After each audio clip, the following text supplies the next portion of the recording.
Hello. So in this video we will talk about the reproductive system of human male. यहाँ पे मैंने humans में male reproductive system का diagram बनाया है. इसको लेबल करूंगी मैं आपको समझाते समझाते कि किस तरीके से ह्यूमंस के मेल रिप्रोडक्टिव सिस्टम के अंदर कौन कौन से पार्ट्स प्रेजेंट होते हैं. तो देखिए इस वीडियो में हम ह्यूमंस मेल रिप्रोडक्टिव सिस्टम के बारे में बात करेंगे. सबसे पहली चीज़ ये कि मैंने आपको जैसा कि प्रीवियस वीडियो में भी बताया था कि रिप्रोडक्टिव सिस्टम जो है उसके अंदर अब ये क्योंकि सिस्टम है इसका मतलब है इसमें एक से ज़्यादा ऑर्गन्स इन्वॉल्व हैं. तो जो डिफरेंट ऑर्गन्स हैं उनके बारे में मैंने आपको बताया था कि एक होते हैं प्राइमरी रिप्रोडक्टिव ऑर्गन्स और कुछ होते हैं सेकेंडरी रिप्रोडक्टिव ऑर्गन्स. तो प्राइमरी रिप्रोडक्टिव ऑर्गन्स वो ऑर्गन्स होते हैं जिनका काम होता है गैमीट्स फॉर्म करना. तो ह्यूमन रिप्रोडक्टिव सिस्टम के मेल के रिप्रोडक्टिव सिस्टम के अंदर देखिए primary reproductive organs are primary reproductive organs are देखिए प्राइमरी रिप्रोडक्टिव ऑर्गन्स को ही हम गोनेड्स भी बोलते हैं. ये वो ऑर्गन्स होते हैं जिनका काम होता है गैमीट्स बनाना. तो मेल्स के अंदर गैमीट्स कौन बनाता है? टेस्टिस बनाती है. तो ए पेयर ऑफ टेस्टिस. तो देखिए यहाँ पे ये जो मैंने दिखाया है यहाँ पे ये जो ब्लू कलर की बॉल जैसी स्ट्रक्चर दिखाई है मैंने यहाँ पे दिस इज टेस्टिस. अब जब हम इसको सिंगुलर में लिखेंगे तो इस तरीके से लिखेंगे और जब हम इसका प्लूरल बनाएंगे तो इस स्पेलिंग में यहाँ पे ई आ जाएगा. अब मैंने क्योंकि एक पेयर टेस्टिस प्रेजेंट होती है तो ये जो दिख रही है टेस्टिस इसके पीछे की साइड एक टेस्टिस और प्रेजेंट होगी. सो this is the primary sex organ which makes gametes in human males. The gametes which are called as sperms. तो इसके बाद देखिए प्राइमरी रिप्रोडक्टिव ऑर्गन्स के बारे में हमने बात कर ली या गोनेड्स के बारे में हमने बात कर ली. एक पेयर टेस्टिस होती है जो कि स्पर्म्स बनाती है. टेस्टिस दो चीजें बनाती है. पहली जो चीज है वो स्पर्म्स. अभी हम टेस्टिस के स्ट्रक्चर के बारे में पढ़ेंगे. स्पर्म्स बनाने का काम होता है मेक स्पर्म्स. अब वन बाय वन मैं सारे पार्ट्स लिखते चल रही हूँ आपके सामने कि कौन कौन से पार्ट्स होते हैं ह्यूमंस के मेल के रिप्रोडक्टिव सिस्टम के अंदर. सबसे पहली जो चीज है वो है ए पेयर ऑफ टेस्टिस. तो इसके बारे में हमें क्या क्या पढ़ना होगा. देखिए पहली तो चीज आप यही बताएंगे कि testis are the primary reproductive organs of human males. दूसरी चीज टेस्टिस की लोकेशन के बारे में हम बताएंगे कि टेस्टिस कहाँ प्रेजेंट होती है. मेल्स के अंदर जो टेस्टिस होती है वो outside the abdominal cavity present होती है. Present outside the abdominal cavity. Abdominal cavity के बाहर प्रेजेंट होती है. अब एब्डोमिनल कैविटी क्या होती है? आप सबको मालूम है कि हमारी जो बॉडी है वो दो कैविटीज में डिवाइडेड है. अपर कैविटी जो चेस्ट होती है उसको थोरेसिक कैविटी बोलते हैं और उसके नीचे जो लोअर कैविटी होती है उसको एब्डोमिनल कैविटी बोलते हैं. तो टेस्टिस जो होती है वो एब्डोमिनल कैविटी के भी बाहर प्रेजेंट होती है. इस बैग जैसे स्ट्रक्चर में प्रेजेंट होती है. ये ब्लैक कलर का देखिए जो मैंने यहाँ पे लिखा हुआ है दिस इज स्क्रोटम. इस बैग को हम क्या बोलते हैं? स्क्रोटम बोलते हैं या इसी को आप स्क्रोटल सैक भी बोल सकते हैं क्योंकि ये सैक जैसा स्ट्रक्चर है. तो testis are present outside the abdominal cavity in a pouch like structure. A pouch like structure called scrotum. अब यहाँ पे एक क्वेश्चन बन रहा है. क्वेश्चन जो जनरली पूछ लिया जाता है वो क्वेश्चन ये कि देखिए बिटवीन द टू लेग्स, दो लेग्स के बीच में ये स्क्रोटल सैक प्रेजेंट होता है जिसके अंदर टेस्टिस प्रेजेंट होती है. तो क्वेश्चन ये है कि टेस्टिस जो है वो हमारी बॉडी के बाहर क्यों प्रेजेंट होती है, यानी एब्डोमिनल कैविटी के बाहर क्यों प्रेजेंट होती है.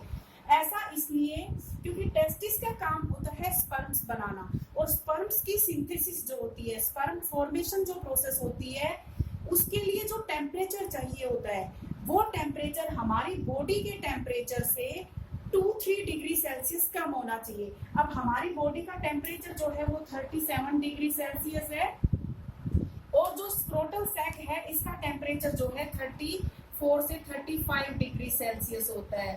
तो बॉडी टेम्परेचर से, नॉर्मल बॉडी टेम्परेचर से 2-3 डिग्री सेल्सियस लेस टेम्परेचर के ऊपर स्पर्म सिंथेसिस होती है और इसीलिए जो टेस्टिस है वो बॉडी से बाहर, एब्डोमिनल कैविटी से बाहर प्रेजेंट होती है. तो यहाँ पे मैं क्वेश्चन लिख रही हूँ, सिर्फ आंसर आप खुद से लिखेंगे इसका. Why testis present why testes are present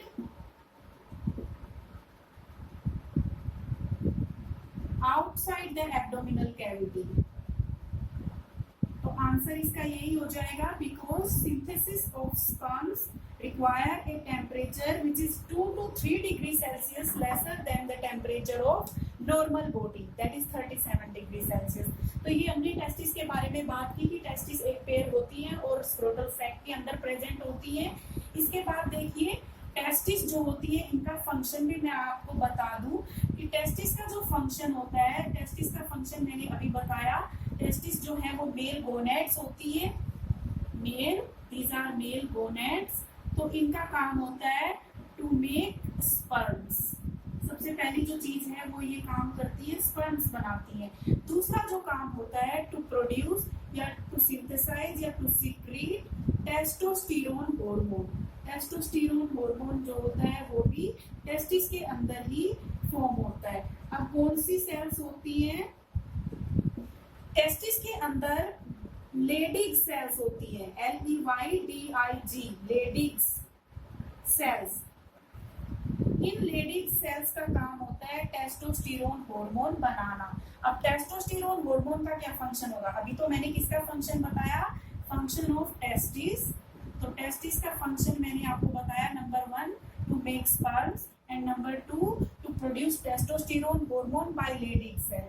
अब टेस्टोस्टेरोन का क्या फंक्शन है? यहाँ पे मैं लिख रही हूँ फंक्शन ऑफ टेस्टोस्टेरोन.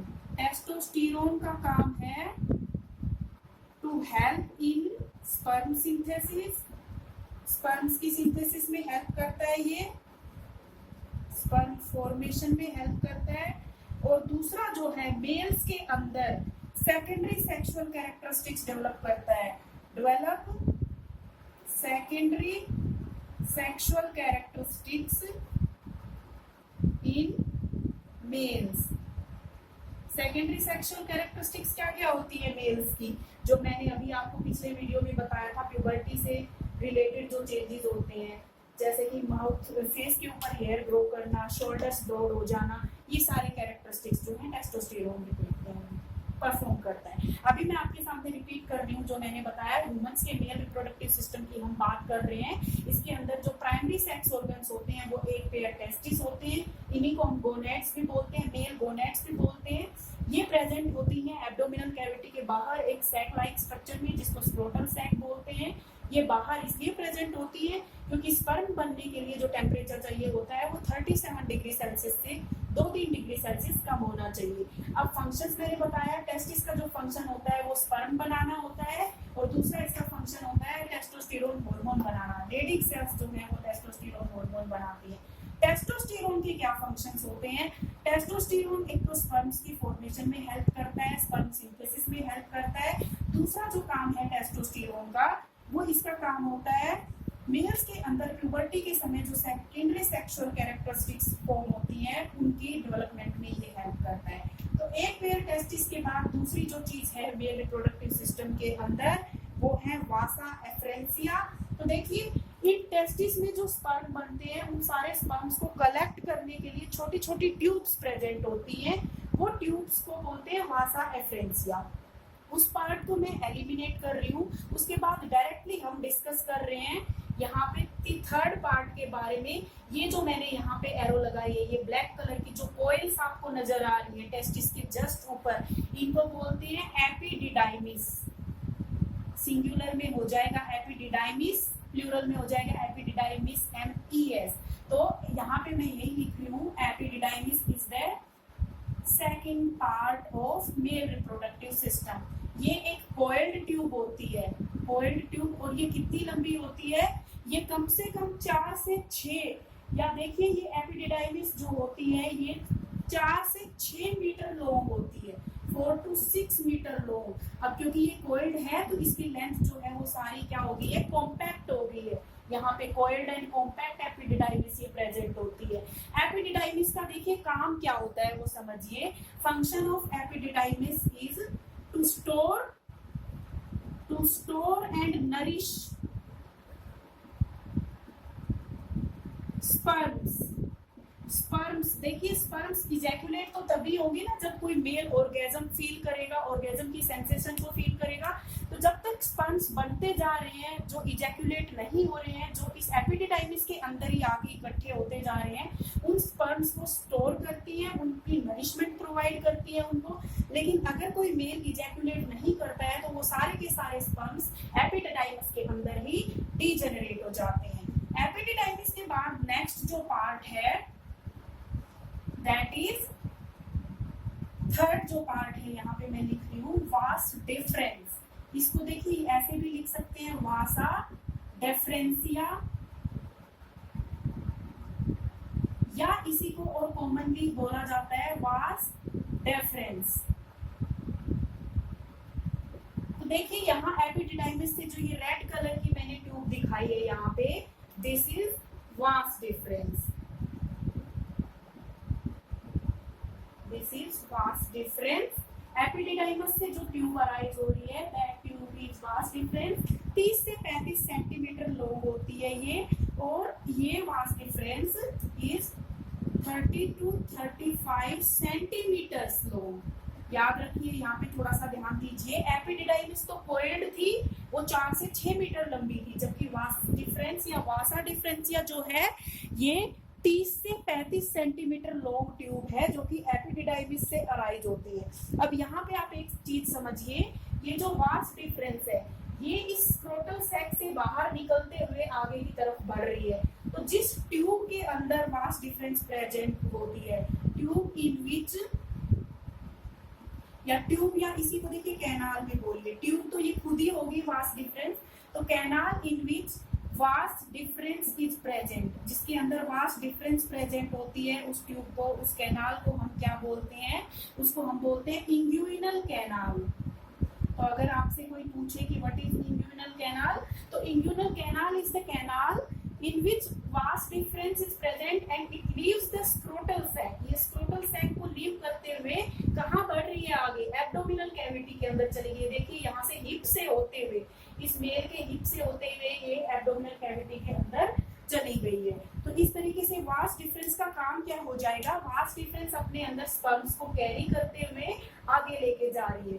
अब आगे देखिए, इसी में हम अगला पार्ट अगर स्टडी करें वास्ट डिफरेंस के बाद, और जो नेक्स्ट पार्ट है वास्ट डिफरेंस को ही बल्कि मैं अभी आगे कंटिन्यू करूंगी, आप इसको ध्यान से समझिए। यहाँ से ये जो रेड जो ट्यूब है दिस इज वास्ट डिफरेंस, और ये वास्ट डिफरेंस जाके यहाँ पे किसके साथ मिल रही है, यहाँ पे मैं कुछ ग्लैंड्स के नाम लिखने वाली हूँ अभी। इन ग्लैंड्स को हम वास्ट डिफरेंस के साथ साथ ही स्टडी करेंगे। तो देखिए ये जो ग्लैंड है यहाँ पे, इस ग्लैंड, ये एक पेयर ग्लैंड होते हैं जिसको बोलते हैं सेमिनल वेसिकल। तो यहाँ पे वास्ट डिफरेंस जो है सेमिनल वेसिकल की ट्यूब के, ये एक ग्लैंड है जिसका काम है कुछ हार्मोन्स बनाना, कुछ सॉरी केमिकल सिक्रीशंस बनाना। तो यहाँ पे ये ग्लैंड ओपन हो रहा है वास्ट डिफरेंस के अंदर, और जब ये वास्ट डिफरेंस के अंदर ओपन हो जाता है तो इस ग्लैंड की ट्यूब और इस वास्ट डिफरेंस के मिलने से जो ये नई ट्यूब बनी है, इस ट्यूब को हम नाम देते हैं, देखिए मैं, आप प्लीज इन एरोज को थोड़ा सा ध्यान से समझेंगे। यहाँ पे मैं फिर से थोड़ा सा ठीक से लिख देती हूँ। ये वाली जो ट्यूब फॉर्म हुई है, इस ट्यूब को हम बोलते हैं इजैक्यूलेटरी डक्ट।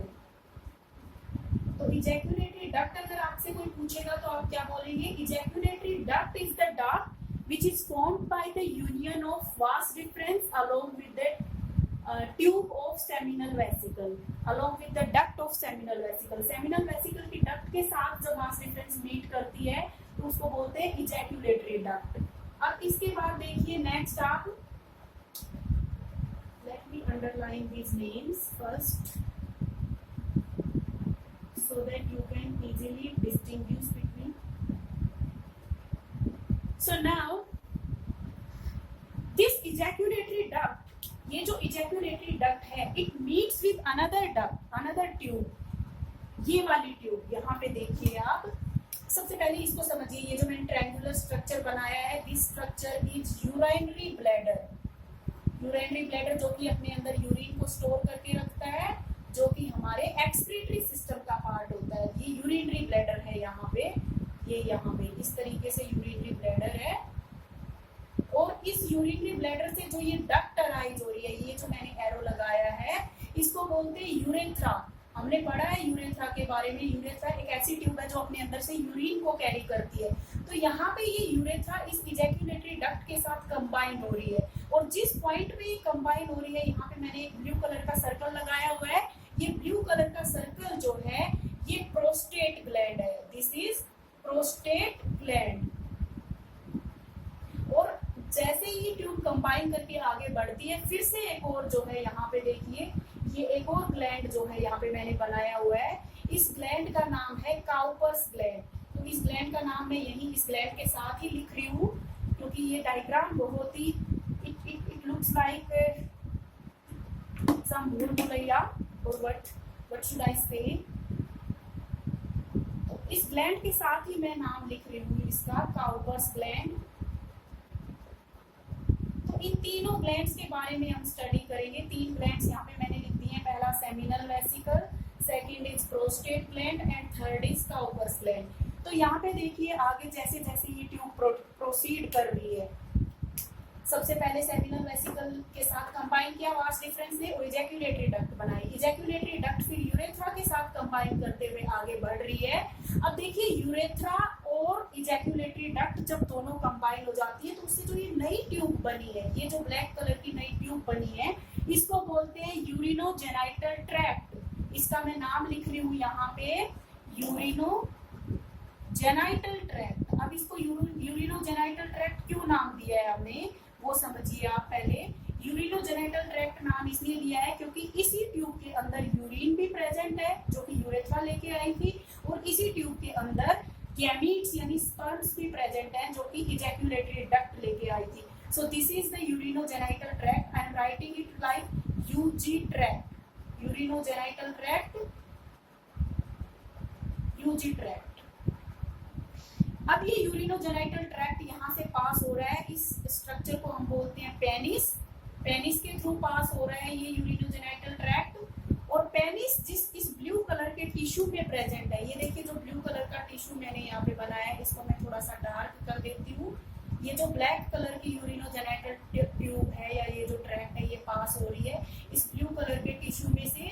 इस टिश्यू को हम नाम देते हैं, ये देखिए ये जो टिश्यू है, 3 तरह के टिश्यूज प्रेजेंट होते हैं, तो ये एक कनेक्टिव टिश्यू है। इसको आप चाहे तो आप CT कनेक्टिव टिश्यू की फॉर्म में लिख सकते हैं, या आप इसको इग्नोर कर सकते हैं, छोड़ सकते हैं। तो जैसे ही ये जो ट्यूब पास ऑन होती है आगे, ये यूरिनोजेनाइटल ट्रैक्ट जो है ये पेनिस के थ्रू पास होता है। तो आगे देखिए पेनिस जो है वो बहुत ही आगे का जो बिल्कुल टिप पोर्शन होता है पेनिस का, वो बहुत ही सेंसिटिव होता है और ट्रांसपेरेंट होता है। इसको बोलते हैं ग्लांस पेनिस। ये जो यहाँ पे थे ये ट्यूब जिसके अंदर से पास हो रही है, इसको तो हमने पेनिस बोला, और पेनिस के टिप को हमने बोला ग्लांस पेनिस। और ग्लांस पेनिस जो है वो सेंसिटिव है, तो उसके ऊपर स्किन का एक फोल्ड प्रेजेंट होता है, जो कि उस पेनिस को कवर करके रखता है। उसको उस स्किन के फोल्ड को हम बोलते हैं प्रीप्यूस। अब मैं एक बार फिर से आपके सामने ये सारी चीजें फिर से एक्सप्लेन कर देती हूँ। ग्लैंड्स को एक्सप्लेन करने से पहले मैं ये पार्ट्स जो हैं इन्हीं को एक्सप्लेन कर रही हूँ। तो देखिए सेमिनल, हम बात कर रहे थे वास डिफरेंस के बारे में। वास डिफरेंस जो होती है 30 से 35 सेंटीमीटर लॉन्ग ट्यूब होती है, जो कि एपिडिडाइमिस से अराइज होती है, और ये ट्यूब ट्रेवल करती है इंग्यूइनल कैनाल के थ्रू। और इंग्यूइनल कैनाल के थ्रू जब ये ट्रेवल करती है, तो ये एब्डोमिनल स्क्रोटम को छोड़ के एब्डोमिनल कैविटी के अंदर एंटर कर जाती है। ये सेमिनल वेसिकल एक पॉइंट पे फ्यूज करती है, सॉरी ये जो वास डिफरेंस ट्यूब है ये एक पॉइंट पे जाके फ्यूज करती है सेमिनल वेसिकल की डक्ट के साथ। ये जो ग्लैंड है, एक पेयर ग्लैंड होता है यूरिनरी ब्लैडर और रेक्टम के बीच में। अगर आपसे कोई पोजीशन पूछे सेमिनल वेसिकल की, तो व्हाट विल यू से? Seminal vesicle is present between the urinary bladder and the rectum. तो यहाँ पे यूरिनरी ब्लैडर है और इसके पीछे की तरफ जो है वो रेक्टम प्रेजेंट होता है, उसमें ये सेमिनल वेसिकल ग्लैंड एक पेयर में प्रेजेंट होते हैं। तो सेमिनल वेसिकल की जो ये स्मॉल ब्लू कलर की ट्यूब है ये ओपन हो रही है वास डिफरेंस में। जैसे ही ये दोनों ट्यूब्स एक दूसरे के साथ मिलती हैं, तो जो न्यूली फॉर्म्ड ट्यूब है उसको हम बोलते हैं इजैक्यूलेटरी डक्ट। यानी इजैक्यूलेटरी डक्ट के अंदर अब क्या क्या प्रेजेंट है ये आपको मालूम होना चाहिए। पहली चीज तो स्पर्म्स प्रेजेंट है, जो कि वास डिफरेंस लेके आई थी। दूसरी, इजैक्यूलेटरी डक्ट के अंदर क्या चीज प्रेजेंट होगी? वो चीज प्रेजेंट होगी जो सेमिनल वेसिकल के पास से आई है। उसके बाद देखिए ये इजैक्यूलेटरी डक्ट आगे चल के फ्यूज होती है यूरेथ्रा से। यूरेथ्रा क्या होती है? यूरेथ्रा यूरिन कैरिंग ट्यूब होती है। यूरिनरी ब्लैडर में से यूरिन को लेके आने वाली ट्यूब को यूरेथ्रा बोलते हैं। तो यूरेथ्रा और इजैक्यूलेटरी डक्ट दोनों फ्यूज हो रही है, और जो इनका ज्वाइनिंग का पॉइंट है जहां पे ये दोनों ट्यूब्स ज्वाइन करती हैं वहां पे एक और ग्लैंड प्रेजेंट है, सिंगल होता है ये prostate gland. Seminal vesicle pair में था, प्रोस्टेट ग्लैंड सिंगल है। उसके बाद देखिए यूरेथ्रा और इजैक्यूलेटरी डक्ट के फ्यूज होने से जो नई ट्यूब बनती है उसको हम बोलते हैं यूरिनोजेनाइटल ट्रैक्ट। यूरिनोजेनाइटल ट्रैक्ट में कोपस ग्लैंड ओपन होता है। यूरिनोजेनाइटल ट्रैक्ट क्यों बोला इसको, वो भी मैंने आपको बताया, क्योंकि इसके अंदर यूरिन भी है और इसके अंदर स्पर्म्स भी है। फिर ये यूरिनोजेनाइटल ट्रैक्ट पास होता है पेनिस के थ्रू। ये जो ब्लैक आपको ट्यूब जैसा दिख रहा है चौड़ा सा, ये पेनिस है। और पेनिस के थ्रू जब ये पास होता है तो पेनिस का जो टिप होता है, the tip of penis is very sensitive and very transparent. इसको बोलते हैं ग्लांस पेनिस।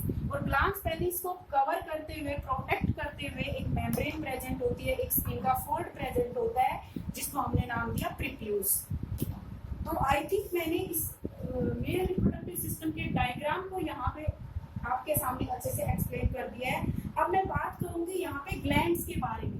सबसे पहले देखिए मैं बात करूंगी, पहला जो ग्लैंड है वो है सेमिनल वेसिकल। तो नंबर 1 इज सेमिनल वेसिकल। एक पेयर सेमिनल वेसिकल प्रेजेंट होते हैं, one pair between urinary bladder and rectum. Urinary bladder और रेक्टम के बीच में एक पेयर जो ये रेसिमोस शेप के ग्लैंड्स हैं उनको हमने नाम दिया सेमिनल वेसिकल। अब सेमिनल वेसिकल का काम क्या होता है आप वो देखिए। सबसे पहले एक और चीज आप फिर से रिपीट कर देती हूँ। सेमिनल वेसिकल जहाँ पे ओपन हो रहा है वास डिफरेंस में, वहां पे जब नई ट्यूब फॉर्म होती है उसको हमने नाम दिया इजैक्यूलेटरी डक्ट। अब फंक्शन क्या होता है सेमिनल वेसिकल का, यानी ये क्या सीक्रेट करता है? सेमिनल वेसिकल की सीक्रेशन मैं यहाँ पे लिख रही हूँ, secretion of seminal vesicle.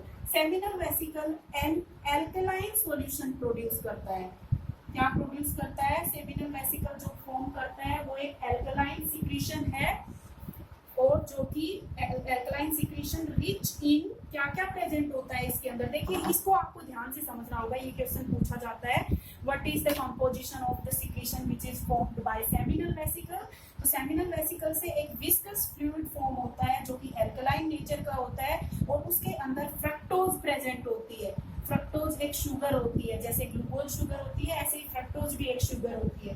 Fructose के अलावा कुछ प्रोटीन्स इसके अंदर प्रेजेंट होते हैं, प्रोस्टाग्लैंडिन्स इसके अंदर प्रेजेंट होते हैं, और इसके अलावा सेमिनल वेसिकल के सीक्रेशन के अंदर फाइब्रिनोजन भी प्रेजेंट होता है। तो ये कॉम्पोजिशन होगी सेमिनल वेसिकल के फ्लूइड की, सेमिनल वेसिकल के सीक्रेशन की। काम क्या करता है ये सारा सीक्रेशन जो है? सबसे पहली चीज तो देखिए ये एक फ्लूइड पोर्शन होता है, फ्लूइड पार्ट होता है, लिक्विड नेचर का होता है। तो जो स्पर्म्स आए थे उन स्पर्म्स को अब एक मीडियम मिल गया है ट्रेवल करने के लिए, एक फ्लूइड के अंदर अब स्पर्म्स ट्रेवल करते हैं। दूसरा आप फंक्शन समझिए, फ्रक्टोज शुगर जो है ये एनर्जी प्रोवाइड करती है स्पर्म्स को।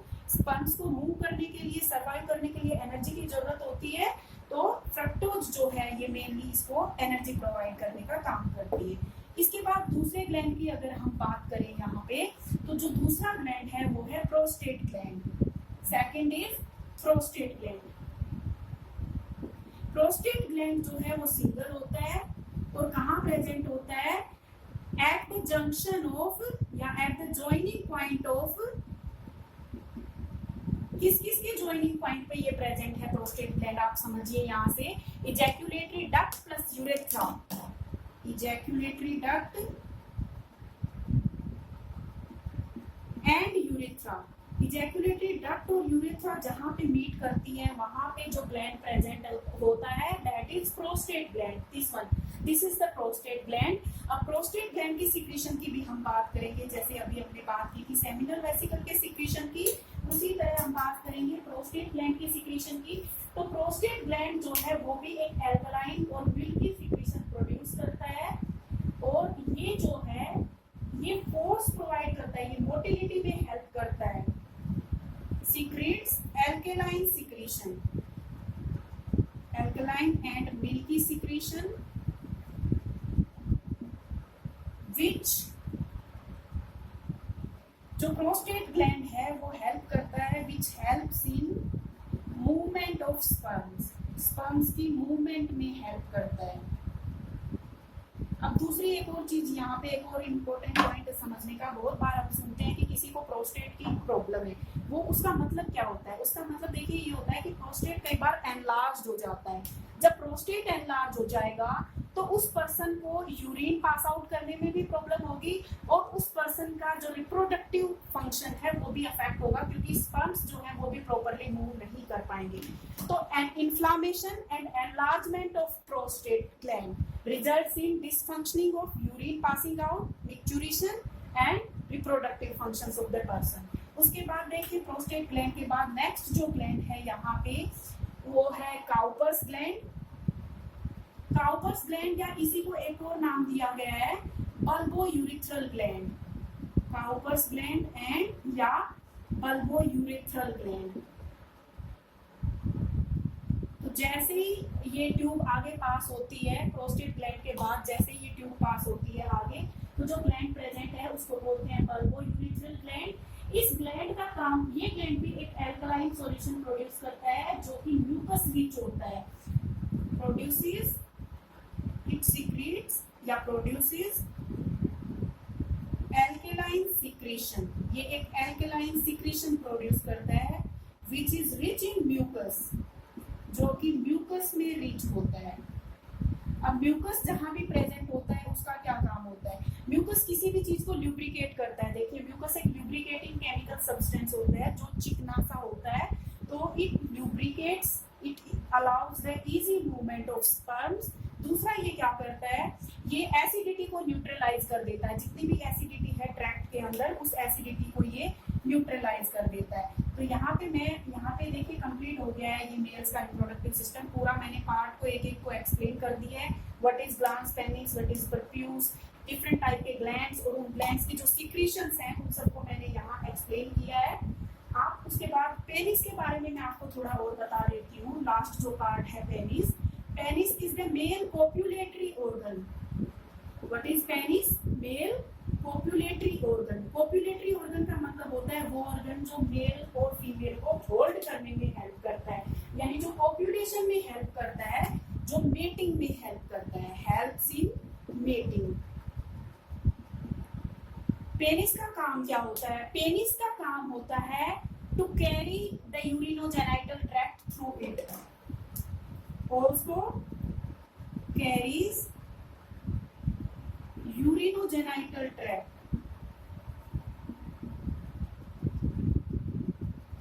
through it। पेनिस के थ्रू यूरिनोजेनाइटल ट्रैक्ट जो है वो पास होता है। दूसरी जो चीज है वो ये कि tip portion of penis is called glans penis and it is sensitive and it is transparent in appearance, and the skin fold which is present over glans penis is profuse। और जब किसी इंडिविजुअल को orgasm feel होती है, so during orgasm penis becomes erect. During orgasm, orgasm is the feeling of sexual excitement. So during orgasm के time पे penis becomes इरेक्ट। Penis जो है वो इरेक्ट और स्टिफ हो जाता है due to fast flow of blood through it. Blood का बहुत ही फास्ट इसके थ्रू फ्लो होता है जिसकी वजह से ये इरेक्ट हो जाता है। तो इस तरीके से हमने ह्यूमन मेल के रिप्रोडक्टिव सिस्टम को डीपली स्टडी कर लिया है। इसके बाद इसी में मैं आगे कंटिन्यू करूंगी स्पर्म और सीमन के बारे में। सबसे पहले आप सीमन समझिए क्या होता है। देखिए सीमन जो है वो उसके अंदर उसकी कंपोजिशन क्या होती है, और सीमन जो है वो होता क्या है। ये white and milky alkaline fluid होता है। तो semen is a white milky alkaline fluid. इसके अंदर क्या क्या प्रेजेंट होता है? टेस्टिस ने जो स्पर्म बनाए वो स्पर्म्स इसके अंदर होते हैं, सेमिनल वेसिकल, प्रोस्टेट और काउपर्स, इन तीनों ग्लैंड्स की सिक्रीशन भी इसके अंदर प्रेजेंट होती है। तो semen is the white alkaline milky fluid which contains, जिसके अंदर क्या क्या प्रेजेंट होता है, देखिए इसके अंदर स्पर्म्स प्रेजेंट होते हैं plus secretions of seminal vesicle plus secretion of prostate gland plus secretion of Cowper's gland. अब इनकी सिक्रीशंस क्या होती है वो मैंने अभी आपको बताई कि सेमिनल वेसिकल की सिक्रीशन के अंदर तो फ्रक्टोज प्रेजेंट होता है, प्रोटीन्स प्रेजेंट होते हैं, प्रोस्टेग्लैंडिन्स और इसके अंदर फाइब्रिनोजन प्रेजेंट होते हैं, जबकि काउपर्स ग्लैंड के सिक्रीशन के अंदर मैंने बताया कि म्यूकस प्रेजेंट होता है। तो ये सीमन होता है। तो during ejaculation release of semen जो होता है वो क्या होता है, इजैक्यूलेशन। इजैक्यूलेशन किसे कहते हैं हम, रिलीज ऑफ सीमन या रिलीज या producing of semen out of body.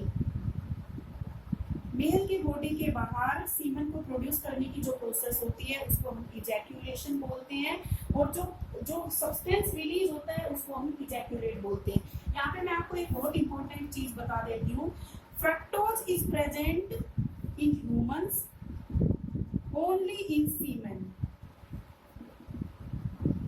Fructose एक शुगर होती है जो ह्यूमंस के अंदर केवल सीमन में प्रेजेंट होती है, अदरवाइज हमारी बॉडी में फ्रक्टोज कहीं भी नहीं होती है। फ्रक्टोज जो है वो हमें कहाँ से मिलती है, जो हम फ्रूट्स खाते हैं उससे हमें फ्रक्टोज जो है वो मिलती है। तो देखिए यहाँ पे मैंने एक तरह से आपको मेल रिप्रोडक्टिव सिस्टम के बारे में पूरा डिटेल में समझा दिया है डायग्राम के साथ। उसके अलावा सीमन के बारे में भी मैंने आपको बताया है। और पर इजैक्यूलेशन, एक बार जब इजैक्यूलेशन होता है तो उसके अंदर 2.2 से 4 ml जो है, 2 to 4 ml, 2.5 to 4 ml of semen is released. ये कुछ इंपॉर्टेंट पॉइंट्स हैं यहाँ पे जो कई बार क्वेश्चन में पूछ ले जाते हैं एग्जाम में कि एक इजैक्यूलेशन में कितना सीमन रिलीज होता है, तो 2.5 से 4 ml सीमन रिलीज होता है। एंड नंबर ऑफ स्पर्म्स कितने होते हैं, number of sperms in one ejaculate, एक बार जब इजैक्यूलेट होता है तो उसके अंदर स्पर्म्स कितने होते हैं, तो 200 से 400 मिलियन स्पर्म्स होते हैं। 200 to 400 मिलियन ऑफ स्पर्म्स जो है एक इजैक्यूलेट के अंदर प्रेजेंट होते हैं।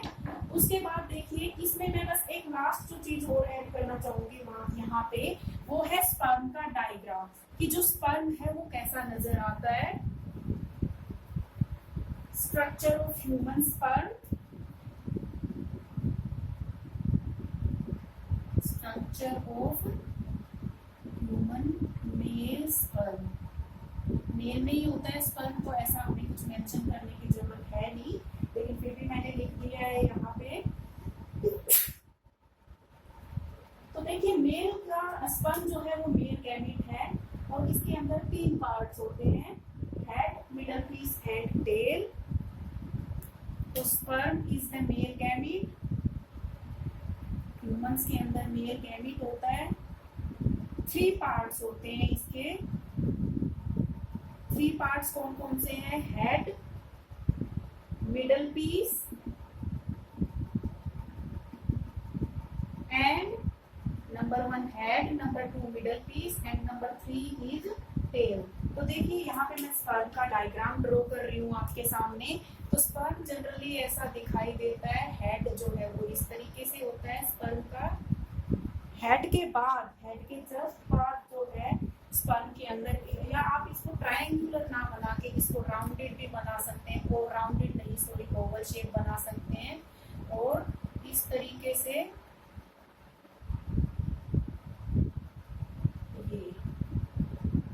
ये स्पर्म का जो है स्ट्रक्चर होता है। इसको मैं थोड़ा सा और क्लियर आपके लिए बना देती हूँ।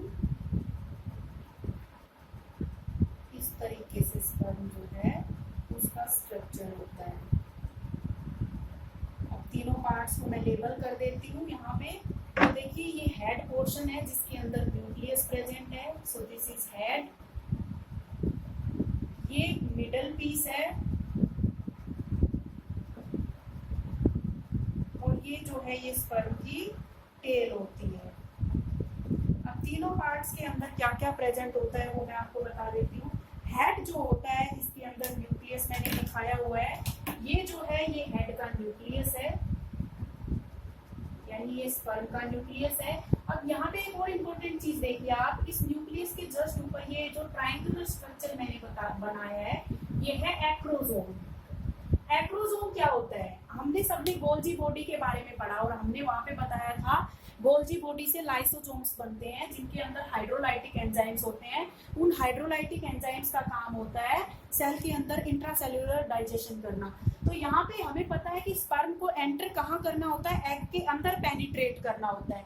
तो जब एग के अंदर स्पर्म पेनिट्रेट करेगा तो एग की मेम्ब्रेन को उसे ब्रेक करना होगा। एग की मेम्ब्रेन को ब्रेक करने के लिए, डिसोल्व करने के लिए कुछ एंजाइम्स की जरूरत होगी, वो एंजाइम्स इस एक्रोसोम में प्रेजेंट होते हैं। तो एक्रोसोम, अगर क्वेश्चन पूछा जाए कि एक्रोसोम बनता कैसे है, तो Golgi bodies make acrosome of the sperm. What is present inside the acrosome? Hydrolytic enzymes are present inside the acrosome. What is the function of acrosome? Acrosome का function होता है to release the enzymes which dissolve and break the membrane of egg. उसके बाद देखिए middle piece जो होता है, middle piece के अंदर बहुत सारी माइटोकॉन्ड्रिया प्रेजेंट होती हैं जिनका काम होता है स्पर्म को एनर्जी प्रोवाइड करना ताकि स्पर्म जो है मूव कर सके और अपनी नरिशमेंट को प्रॉपर तरीके से कैरी आउट कर सके। और लास्ट जो पोर्शन है वो टेल है जो कि क्या करती है, स्पर्म की मूवमेंट में हेल्प करती है। लॉन्ग पार्ट होता है, वाइब्रेट टाइप जो है ये पार्ट होता है। तो इस तरीके से ह्यूमंस के अंदर मेल रिप्रोडक्टिव सिस्टम को मैंने आपके सामने एक्सप्लेन कर दिया है। स्पर्म का डायग्राम मैंने आपको बता दिया है, मेल रिप्रोडक्टिव सिस्टम का पूरा डायग्राम मैंने आपको बताया। इसके अलावा नेक्स्ट वीडियो में हम बात करेंगे ह्यूमंस में फीमेल के रिप्रोडक्टिव सिस्टम के बारे में। तो so I stop here. This is what I was supposed to do in male reproductive system of humans. So thank you very much and I stop here. See you in the next video.